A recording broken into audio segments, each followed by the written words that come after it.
Baik, Assalamualaikum warahmatullahi wabarakatuh. Pada mata kuliah pengantar ilmu hukum kali ini kita akan membahas tentang sumber hukum formil. Nah, sebenarnya apa sih pengertian dari sumber hukum formil itu? Baik, jadi sumber hukum formil adalah tempat di mana diketemukannya peraturan-peraturan atau ketentuan-ketentuan hukum positif itu timbul.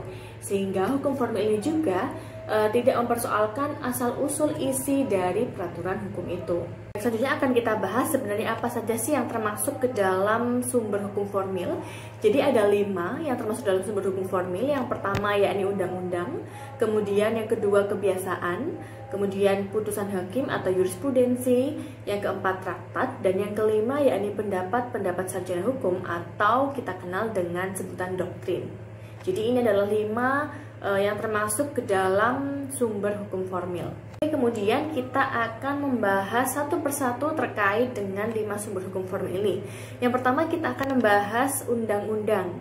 Jadi undang-undang ini adalah suatu peraturan yang dibuat oleh lembaga-lembaga yang berwenang dan mempunyai kekuatan hukum yang mengikat. Nah, adapun terkait dengan undang-undang ini, menurut Bayes bisa lihat di ini ya, Utrecht ya, bahwa undang-undang itu sebagai sumber hukum yang mempunyai 2 arti. Nah, arti yang pertama yakni dalam arti formil, dan yang kedua yakni dalam arti material. Lalu apa sih kemudian perbedaan dari arti formil dan arti material ini? Baik, undang-undang dalam arti formil ini maksudnya adalah bisa disebut juga sebagai undang-undang dalam arti sempit.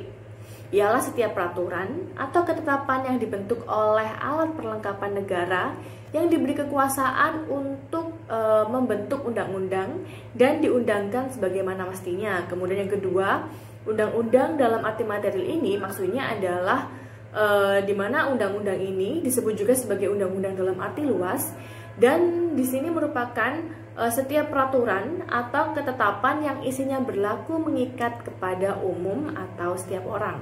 Jadi secara simpelnya atau kesimpulannya yakni bahwa untuk membedakan antara undang-undang dalam arti formil dan undang-undang dalam arti material, yakni bisa dilihat dari sudut mana undang-undang tersebut dikaji.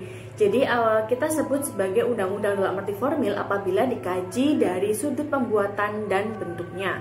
Kemudian kita bisa menyebut sebagai undang-undang dalam arti material apabila dikaji dari sudut isinya yang mengikat umum, seperti itu.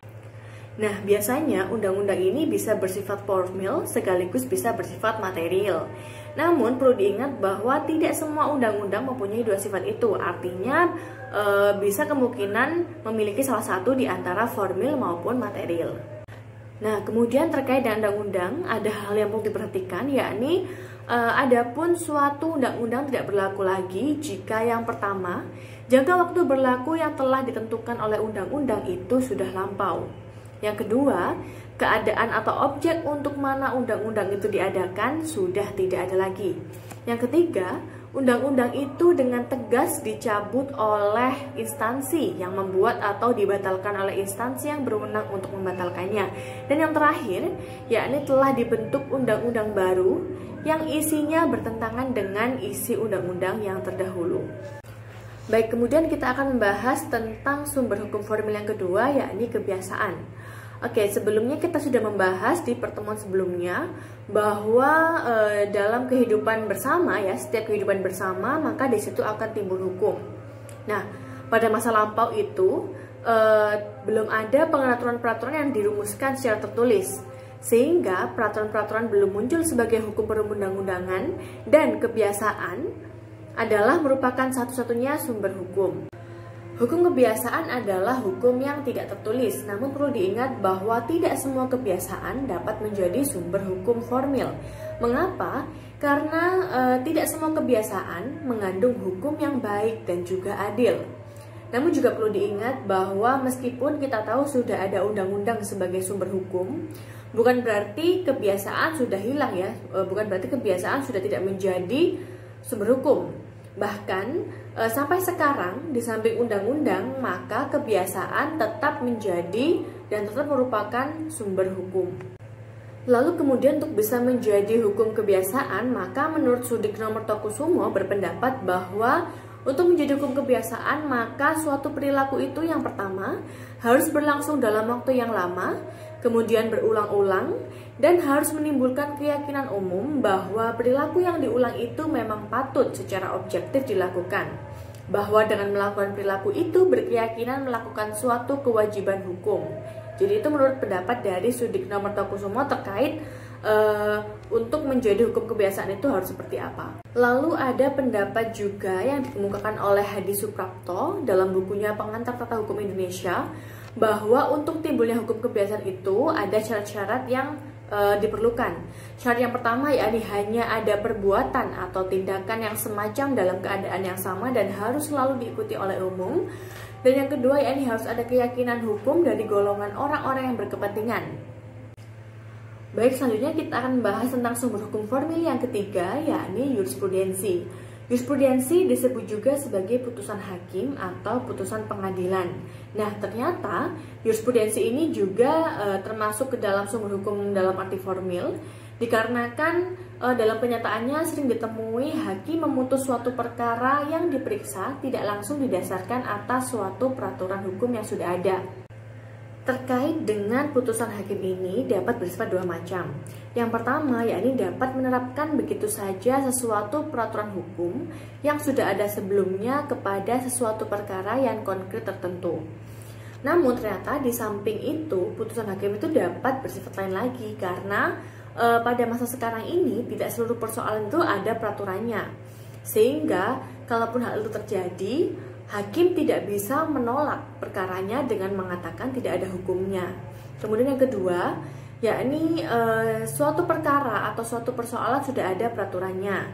Namun peraturan itu masih bersifat umum. Padahal di zaman sekarang mungkin saja bisa terjadi bahwa hakim itu akan menghadapi persoalan-persoalan yang sifatnya rumit sekali, sehingga kadang-kadang hakim meragukan apakah peraturan yang sifatnya umum itu dapat pula diterapkan kepada persoalan yang rumit dan bersifat khusus itu. Sehingga dalam keadaan-keadaan seperti ini hakim diperbolehkan untuk melakukan suatu kreasi hukum. Adapun untuk menjadi jurisprudensi tetap harus melalui tahapan-tahapan atau proses sebagai berikut. Di mana yang pertama adalah adanya putusan hakim yang telah berkekuatan hukum tetap. Kemudian yang kedua, atas perkara atau kasus yang diputus belum ada aturan hukumnya atau hukumnya kurang jelas. Kemudian yang ketiga, memiliki muatan yang kebenaran, memiliki muatan yang berisi kebenaran dan juga keadilan. Kemudian yang keempat, telah berulang kali diikuti oleh hakim berikutnya dalam memutus kasus yang sama. Yang kelima, telah melalui uji eksaminasi atau notasi oleh tim jurisprudensi Hakim Agung Mahkamah Agung RI. Dan yang keenam, yakni telah direkomendasikan sebagai putusan yang berkualifikasi jurisprudensi tetap.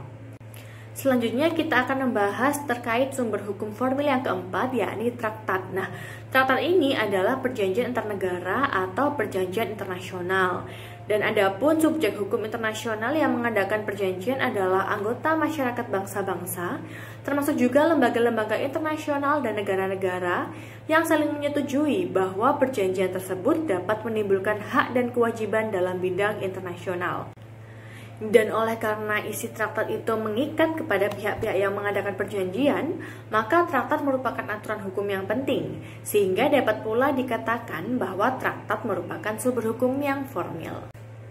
Selanjutnya, adapun pemerintah Republik Indonesia mengikatkan diri pada perjanjian internasional melalui cara-cara yang pertama penandatanganan, kemudian yang kedua pengesahan, yang ketiga pertukaran dokumen perjanjian atau nota diplomatik, dan yang keempat cara-cara lain sebagaimana disepakati para pihak dalam perjanjian internasional. Lalu, ada pula sebab-sebab berakhirnya perjanjian internasional, yakni yang pertama, apabila terdapat kesepakatan para pihak melalui prosedur yang ditetapkan dalam perjanjian. Kemudian yang kedua, tujuan perjanjian tersebut telah tercapai. Yang ketiga, terdapat perubahan mendasar yang mempengaruhi pelaksanaan perjanjian. Yang keempat, yakni salah satu pihak tidak melaksanakan atau melanggar ketentuan perjanjian. Yang kelima, dibuat suatu perjanjian baru yang menggantikan perjanjian lama. Yang keenam, yakni muncul norma-norma baru dalam hukum internasional. Yang ketujuh, yakni objek perjanjian hilang. Dan yang kedelapan, terdapat hal-hal yang merugikan kepentingan nasional. Jadi itu adalah 8 sebab dapat berakhirnya perjanjian internasional. Baik, selanjutnya kita akan membahas tentang sumber hukum formil yang kelima, yakni pendapat sarjana hukum atau kita sebut dengan doktrin. Jadi dalam memutuskan suatu perkara di pengadilan, biasanya hakim itu memang mendasarkan kepada undang-undang, kemudian kebiasaan, jurisprudensi, dan juga traktat. Namun ternyata apabila keempat sumber hukum tersebut tidak mengaturnya atau tidak dapat menjadi rujukan atau dasar pertimbangan hukum dalam mengambil putusan di pengadilan, maka sebagai rujukan atau dasar pertimbangan hukum dapat dicari pada pendapat-pendapat ahli hukum atau ilmu hukum. Doktrin adalah pendapat para ahli hukum terkenal yang diikuti para hakim sebagai rujukan atau dasar pertimbangan hukum dalam mengambil keputusan. Nah, lalu pertanyaannya, kapan sebenarnya doktrin ini dapat dikatakan sebagai sumber hukum? Nah, doktrin baru dapat dikatakan sebagai sumber hukum apabila doktrin tersebut telah menjadi atau telah dijadikan rujukan atau dasar pertimbangan hukum oleh hakim dalam memutuskan suatu perkara di pengadilan. Bahkan Mahkamah Internasional pun telah mengakui dan masih mengakui pentingnya pendapat para sarjana hukum yang terkenal itu, di mana hal ini terbukti dalam Piagam Mahkamah Internasional terdapat dalam pasal 38 ayat 1 yang mengakui bahwa dalam menimbang dan memutuskan sesuatu perselisihan dapat menggunakan beberapa pedoman, yakni yang pertama, perjanjian-perjanjian internasional, kemudian yang kedua, yakni kebiasaan-kebiasaan internasional, yang ketiga, asas-asas hukum yang diakui oleh hukum yang beradab, dan yang keempat, kemudian putusan hakim, dan yang kelima, yakni pendapat-pendapat para sarjana hukum.